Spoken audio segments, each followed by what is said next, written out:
Now that leads to the important part of the story I really want to get to. Living with my parents about the time I was born, either with them or next door to them, was an aunt and uncle who also wanted children. They adored me, you can understand that. And they absolutely loved this little boy, and they wanted a child of their own. And so, by God's grace, they had a little girl. But this little girl was not what we would call normal. She had Down syndrome. And that absolutely devastated my aunt and uncle. What are we going to do with this little girl who will never be like the other little kids? She'll never grow up to be an adult like most kids are. She's going to have issues all of her life.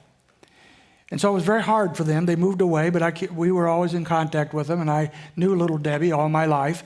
Then I went to college down in the South and lived with this aunt and uncle for 2 years, where, of course, Debbie was at. And now she was pretty much grown.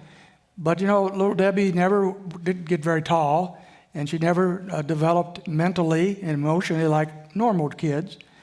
And yet, the thing I learned as a stupid little teenager who didn't understand a lot of things is that this little girl was about the most precious thing on earth.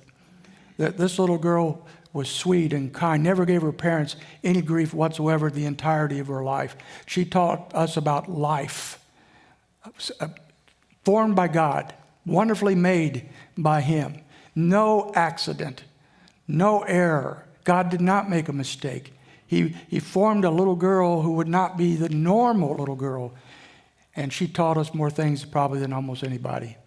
The Lord creates wonderful, beautiful people in His eyes of all kinds, of all shapes, of all situations.